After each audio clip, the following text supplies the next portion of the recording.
The modernization of transportation in Nairobi, Kenya is at a standstill due to fund cut by the US President Donald Trump. This was part of his effort to, put America first. But also, this is bad for the reputation of the US around the world because the $50 million that President Trump halted from going to Kenya is based on a deal that Kenya and the US actually signed in May 2024. So if you sign a contract with somebody and decide that you have a new leader, so you are going back on your word, you are not somebody that can be trusted in future. And this is bad for the US. And I'll explain why it's all bad for the US in a bit. Before I do that, my name is Nairobi Tony. I'm a Ghanaian writer who lives in the US. On this channel, I talk about geopolitics from the perspective of an African. And so let's get right into it. And if you're not familiar with my channel, I usually like to give historical context to what I'm talking about so that you can get the big picture. Let's get into it. So, in 2013, when a mall in Kenya, the Westgate Mall, was attacked by terrorists, Al-Shabaab terrorists, it was because of the United States. So when 9/11 happened, the US set up a lot of mechanisms to, fight terrorism in the world, the war on terror. And as part of the war on terror, the US military set up something called the Millennium Challenge Corporation. And under the Millennium Challenge Corporation, the US was giving aid to third world countries. So why would the US military give free money to third world countries?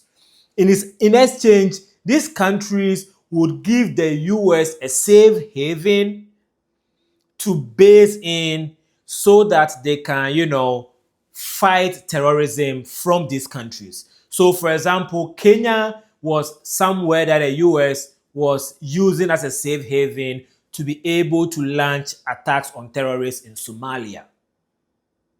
Ghana, for example, was a safe haven for the US to base and attack terrorists or suspected terrorists in Niger and the Sahel region. You understand that? So the US wasn't giving countries free money. The US was giving countries money in exchange for national security vision projects being undertaken in these countries, right? And so when President Biden signed a deal to give Kenya $50 million, the deal was under what we call the Millennium Challenge Corporation. So this deal is a military deal.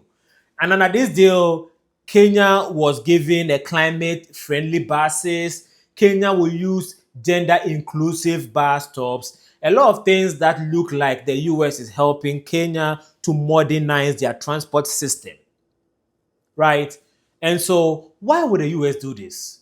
One, Kenya has skin in the game. Kenya has suffered terrorism because of their friendship and support of the US.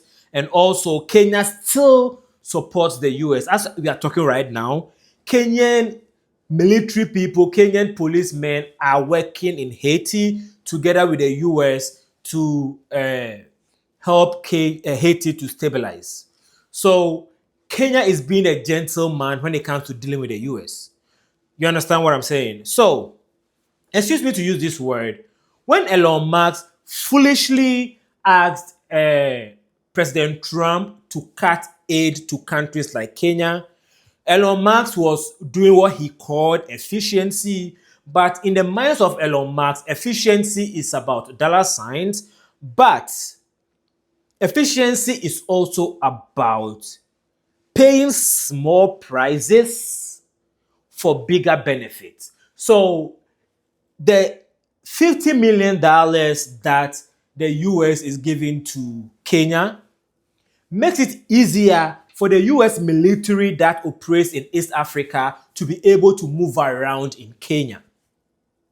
That is why it is under the Millennium Challenge Corporation. So when you say US is giving Kenya free money, it's not free money. It is because of the US national security interest. The US doesn't do trade deals with Africa as much as China does. Most of the deals the US does in Africa is military deals. So even if the US is giving somebody free water in Africa, it has a military implication. That has been the US deals with Africa since 2022. Since 9/11, when the war on terror was the biggest thing on US agenda, everything the US did in Africa, it has to come back to the war on terror. So unless President Trump doesn't believe in the war on terror, which he hasn't made any claim that he doesn't believe in a fight against terrorism, President Trump is effectively a big supporter in the fight against terrorism, which is the US government agenda.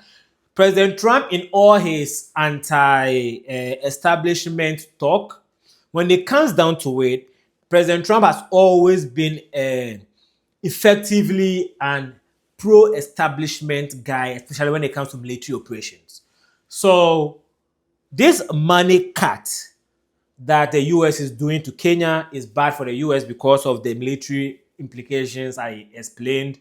But also, it is bad for the US because now other countries are not trusting the US anymore. I don't know if you've noticed, but no country is looking at the US like a trustworthy ally anymore. Even Europeans have started holding meetings without the US, even though the US is still a member of NATO. African countries are having business meetings within themselves without the US. So, America First agenda, the Doge aid cut agenda, looks like it's backfiring on the US. I mean, they took a swing and, in my view, they missed.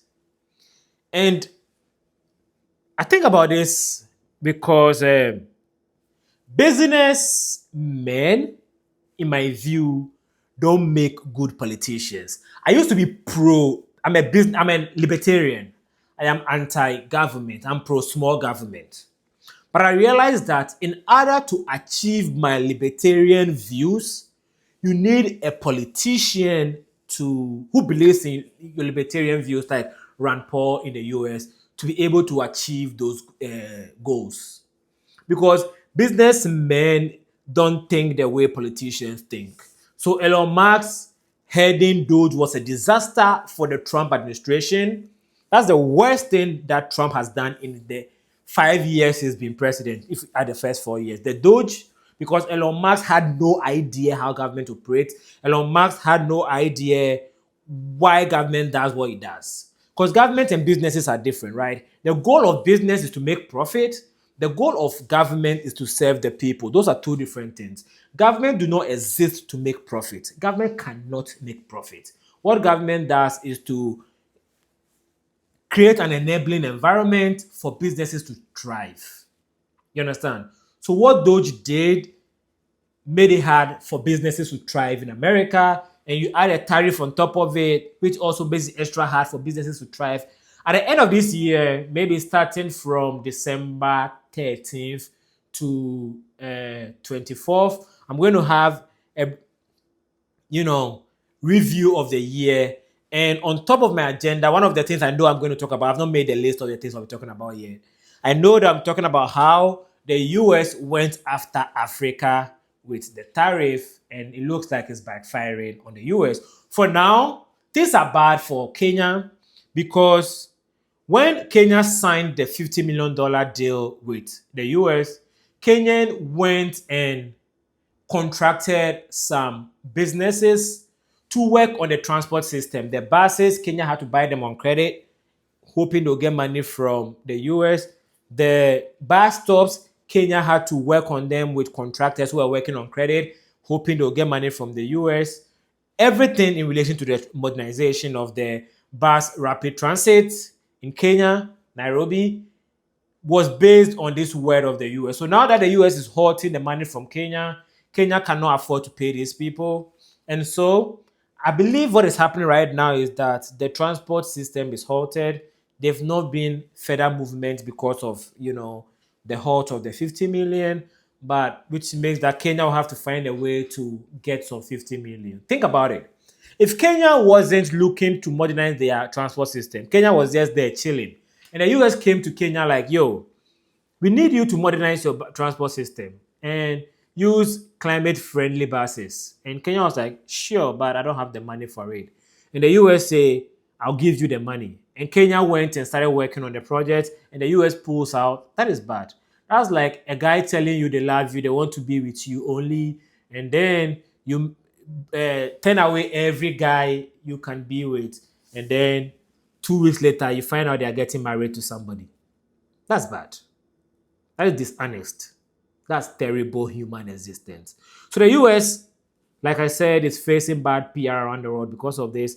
And I see President Trump changing his mind on some issues. I've heard him on Fox News. I watch everything. I live in the US. I watch all the things. I watch Fox News, MS Now, CNN, all of them. I've seen him make some changes in his views. Hopefully, when it comes to this issue with Kenya, he will change his mind as well. Because I know that Kenyan government is using lobbyists in Washington, D.C. to make sure that Trump sees things from the view of Kenya. And so I'm rooting for Kenya to get things right in this instance. Thank you for watching my channel. Subscribe to my channel if you like issues like this, geopolitics from the perspective of an African.